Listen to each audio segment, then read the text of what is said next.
دیکھیے بینیفیشری تو ultimately PMLN Peoples party, اور جہاں جو آپ میرے منہ سے نکلوانا چاہتے ہیں، جس کو کوئی خلائی مخلوق کہتا ہے، کوئی اس کو مقتدر حلقے کہتا ہے، کوئی اس کو اسٹیبلشمنٹ کہتا ہے، کوئی اس کو جو ہے وہ طاقتور حلقے کہتا ہے، انہوں نے جو زور لگانا تھا نا، جو انہوں نے ان پارٹی کو ہمارے 17 سیٹوں والوں کو ہمارے سر کے اوپر بٹھانا تھا، میرا خیال ہے وہ بھی ان سے فیڈ اپ ہو گئے، کیونکہ ان سیاسی زندہ لاشوں کو مزید کندھا نہیں دیا جا سکتا. ان کو بھی سمجھ آ گئی ہے. فار ایگزامپل پاکستان میں پولیو ایک ناسور بن چکا ہے. یعنی اگر معذوروں کی کوئی قوم پیدا ہو رہی تو صرف پاکستان کے اندر ہے، باقی تو ساری دنیا نے اس کے اوپر قابو پا لیا ہے. تو اگر اتنا بڑا پوٹینشیل پاکستان کی اسٹیٹ نے پولیو کو ختم کرنے کے لیے لگایا ہوتا تو ہم اور آپ سب فرنٹ واریر ہوتے.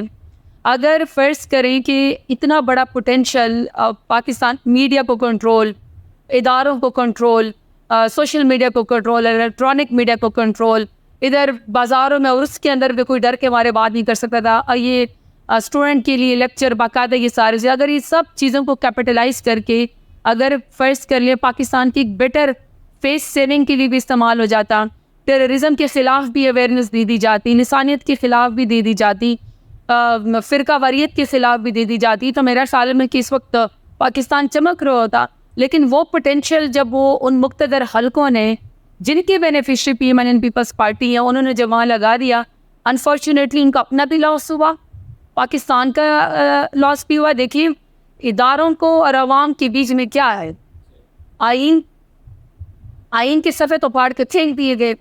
اگر آج عوام کے اور ان اداروں کے بیچ میں اگر کوئی دیوار ہے جو ان کو ڈائریکٹ عوام کو ان کے ہاتھ تک نہیں آنے دے رہی، تو وہ صرف عمران خان اور اس کی پارٹی ہے. وہ عوام کا سارا پریشر، تکلیف، آزمائش اور وہ زور آزمائی ہماری پارٹی برداشت کر جاتی ہے، لیڈر سے لے کر ورکر تک، ورکر سے لے کر ووٹر سپورٹر تک. اگر بیچ میں سے ہم نکل جائیں، عمران خان بیچ میں سے ہٹ جائے، تو پھر ڈائریکٹ عوام اور یہ لوگ، اور پھر اس کے بعد بنگلہ دیش والے حالات، سری لنکا والے حالات. عمران خان کو تو دعائیں دینی چاہیے کہ یہ شخص بیچ میں کھڑا ہے اور وہ نصیحت کرتا رہتا ہے کہ نئی پاکستان کو جوڑ کرے، نئی پرتشدد واقعات نہیں ہونے چاہیے، نئی قانون کو ہاتھ میں لیں، اور ہمارے خلاف ہر طاقت استعمال ہوتی ہے.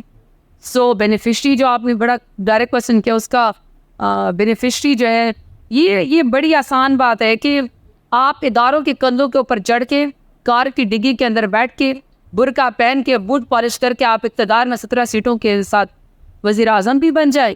آپ کے ابا کو جو ہے وہ سارے پاکستان کے ادارے بھی معافی دے دیں، MNA بھی بن جائیں، اور بیٹی جو ہے وہ چٹی ان پڑھ جائے، وہ ٹک ٹاک وزیر اعلیٰ بھی بن جائے. اور اس کے بعد آپ آرام سے کہیں کہ ہمارا تو بیان ہے اینٹی اسٹیبلشمنٹ ہے. بھائی اتنی آسانی سے معافی نہیں ملی، یہ چونا کہیں اور جا کے لگا ہے، یہ ڈرامے بازی کہیں اور جا کے کرے. یعنی اسٹیبلشمنٹ کی کندھوں پہ چڑھ کے پھر آپ آ کے پریس کانفرنس کرتے ہیں کہ جی مجھے کیوں نکالا. ساری دنیا کو پتا ہے کہ آپ ہی بینیفیشری ہیں، آپ اکیلے.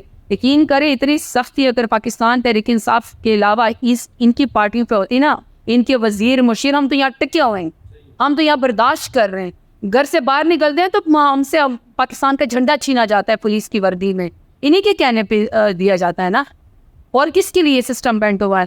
ان کے وزیر مشیر کو اوپر ذرا سی سختی آئی ہوتی ہے، یقین کرے پٹواریوں کے سارے وزیر مشیر اور نواز شریف، شہباز شریف سے کوئی نائی کے اقامے کے اوپر، کوئی حجام کے اس کے اوپر، کوئی جو ہے وہ چوکیدار چپراسی کے اقامے کے اوپر اس وقت نیچے بھاگ چکا ہوتا. ہمیں سبز پاسپورٹ کی عزت کرتے ہیں بیٹھے ہوئے. تو بڑا فرق ہے ہم میں اور ان میں. بینیفیشری یہ لوگ ہیں اور یہ لوگ اس بات سے اپنے آپ کو وہ نہیں کر سکتے. پر اس میں سوشل میڈیا پہ جو ایک عام تاثر ہے PTI کے حوالے سے، وہ ہمارے PTI کے دوست بھی پوسٹیں شیئر کرتے رہتے ساری چیزیں. تو کیا اینٹی اسٹیبلشمنٹ PTI کو آپ کہہ سکتے ہیں یا اینٹی اسٹیبلشمنٹ نہیں ہے؟ لیڈران کے بھی بعض الفاظ ایسے ہوتے ہیں دبے لفظوں میں، آپ کے بھی. تو گرے ایریاز ہے نا، کوئی بلیک اینڈ وائٹ چیز تو نہیں ہوتی. جب آپ انسانوں سے، لوگوں سے، اداروں سے، آپ اپنے علاقے کے لحاظ سے بات چیت کرتے ہیں، اور کوئی دیکھیے سمپل سٹیٹمنٹ ہے میری لیڈر عمران خان کی، جس پہ ہم بڑا فخر کرتے ہیں کہ اتنا ظلم جبر کا وجود بھی میرا لیڈر کہتا ہے کہ اگر اس ملک کو کوئی مضبوط دفاع ہے تو وہ اس کی فوج. صحیح ہے. اب اگر کچھ ایلیمنٹس مل کے کچھ ایسے ایلیمنٹس ہیں اور وہ اپنا پلڑا نواز شریف یا شہباز شریف چوروں کے پلڑے میں ڈالتے ہیں, تو اس کی وجہ سے سب کو تو وہ نہیں کہا جا سکتا. صحیح ہے. تو اس لیے میں جب یہاں ڈیرہ غازی خان میں آتی ہوں, اسٹوڈنٹ مجھ سے ملتے ہیں, وہ کل کو ہم نے یہی پر ہی کام کرنا ہے. کل یہ پولیس آتی ہے نا, جب میری آ کی بدتمیزی شروع کر دی, تو میں اس سے کہتی ہوں آپ اس وقت کر سکتے ہیں, آپ کو جو ہے وہ فری ہینڈ ملا ہوا ہے کہ آپ قانون کے رکھوالے, خود قانون کو ہاتھ میں لیں, لیکن کل کو آپ نے مجھے سلوٹ کرنا ہے, کل کو آپ نے میرے ساتھ ہی کام کرنا ہے, کیونکہ میں نے تو اپنا ملک چھوڑ کے نہیں جانا, میں تو آپ کی عزت کرتی ہوں جب آپ وردی میں پولیس والے میرے آگے کھڑے ہوتے ہیں. تو اس لیے یہ بیانیہ کہ اسٹیبلشمنٹ یا اینٹی اسٹیبلشمنٹ, بات یہ کہ پہلے تو ڈیفائن کرے نا کہ اسٹیبلشمنٹ کون ہے, کون سے لوگ ہیں. اگر ان کا تو کرنٹ اداروں سے تعلق ہے تو پھر تو بڑی لازمی سچویشن ہے, اور اگر ان کا نہیں ہے, وہ ریٹائرڈ حضرات ہے, تو پھر اس کا بھی پتہ چلنا چاہیے. سو یہ گرے ایریاز ہیں, اس کے بارے میں ڈیبیٹ پھر بڑی اوپن ہو, ذہن پھر سب کے اس کے اوپر تھاٹ پرووکنگ پروسیس ہو, پھر ڈیفائن کر لیں ایک دفعہ. لیکن بہرحال پاکستان کے اندر آئین کے اندر قانون ہے, آئین اور حدود مقرر ہے, جو حدود سے تجاوز کرے گا وہاں سے ایشو کریٹ. بلوچستان والا ریسنٹلی ایک معاملہ ہوا, اس پہ آپ تھوڑے سے تاثرات پیش کریں اپنے, جو یہ 23 لوگ قتل ہوئے, کیا کہنا چاہیں گے اس کے بارے میں؟ ناکامی حکومت کی, انتہائی نالائق, نکٹو, غیر ذمہ دار حکومت ہے. اس قدر نہ, اس کے پیچھے وجوہات کیا ہیں؟